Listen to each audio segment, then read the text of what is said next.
Hey guys, so me and Dad have both picked two hobbies that we really enjoy. I really enjoy the slackline, so I'm going to have just a little 10-second play on the slackline, and then we'll see if Dad can jump on it, and then I'll try his hobby. So we'll see how it goes. Easiest way to get on, Dad, is a little bit of a jump.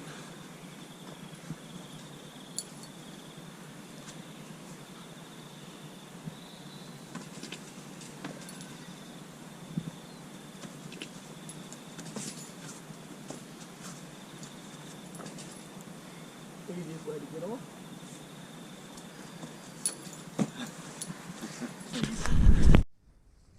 Okay guys, Dominic made it look difficult. It's actually not that hard.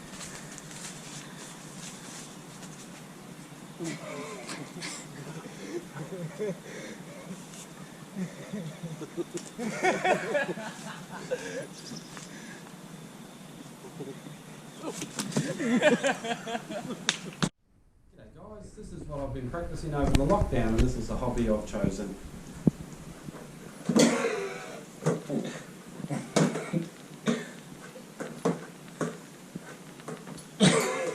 It's easy with a lot of practice. It's hard than that. Awesome. Hey, good morning, kia ora guys. How are we all doing in isolation? Hope you guys are all enjoying your good time, and you enjoyed watching me and Dad try to do each other's hobbies.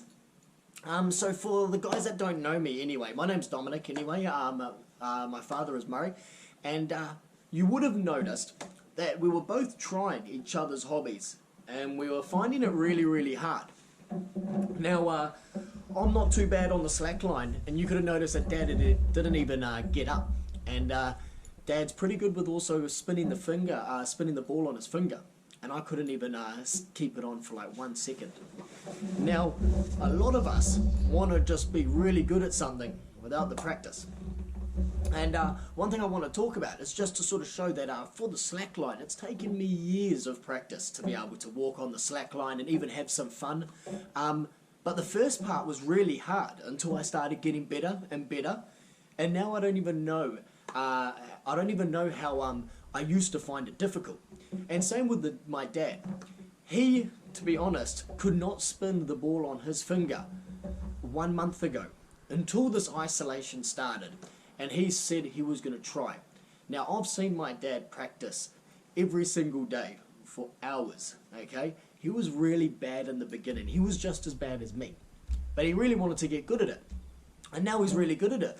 And now he was even telling me yesterday, he doesn't even realize how he used to find spinning the ball on his finger difficult. Now, what I'm going to be talking about also today is one guy I really look up to in the Bible, and his name's Daniel. Now, I'm not too sure if you guys remember the story of Daniel being thrown into the lion's den. But when Daniel got thrown into the lion's den, he didn't freak out. He just talked to God. And that's always confused me a little bit.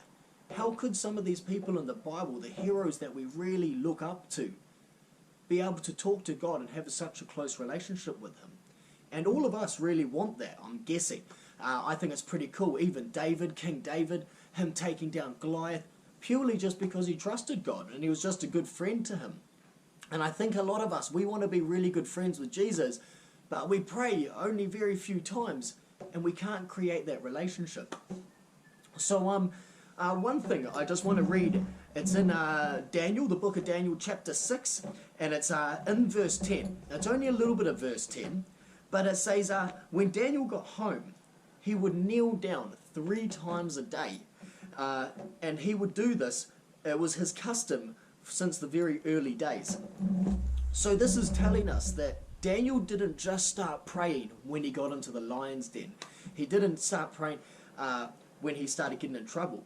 He always had that relationship with God. He was always talking and he was always practicing. And I feel like sometimes we practice a lot with all those hobbies that we really find fun, but we forget that the only time that we enjoy those hobbies is we have practiced so much. The first part is always really difficult. And maybe in this time of isolation, while we're all hanging out, doing not much, probably watching too much Netflix, we may be able to just spend a couple of minutes every day. And I feel like if we spend a few minutes every day just talking to Jesus as our friend, maybe one day would be able to speak to Jesus like Daniel speaks to Jesus. And if we ever get ourselves into trouble, we'll be able to speak to him as our best friend. And we always know he's our best friend. But we're not ever going to be able to talk to him like he's our best friend unless we treat him like our best friend. And the only way for that is just to practice, practice, practice. And yeah, I really hope that through the last week of isolation, you guys make the most of some really cool family time. And then also remember one of our coolest fathers up there that really wants to talk to us and have a relationship. So maybe next time you're trying to practice spinning that ball on your finger, you can spend 5 minutes spinning the ball, and then maybe 5 minutes trying to talk to our God. That's just a thought for me anyway. I hope you guys are really enjoying isolation. I think it's pretty cool to have some free family time and just to hang out. It's pretty cool. So I hope you guys look after yourselves. I'm going to have a quick prayer for us all anyway. And then I'll see you guys at church when the world gets normal again, okay? So please guys. Hey Father, I just want to say cheers, thanks heaps for the awesome time that we have had. I've been able to hang out with family at the moment. Can't wait for the next few months so we can actually hang out with our friends too and all meet up as a church. I just want to thank you for the weather's been pretty good for us too, so us kids don't get too bored inside. But other than that, cheers heaps for everything. Have a good day, God, and thanks heaps. Amen. Oh well, enjoy guys. Hope everyone enjoys isolation, and I'll talk to you guys when we're back at church.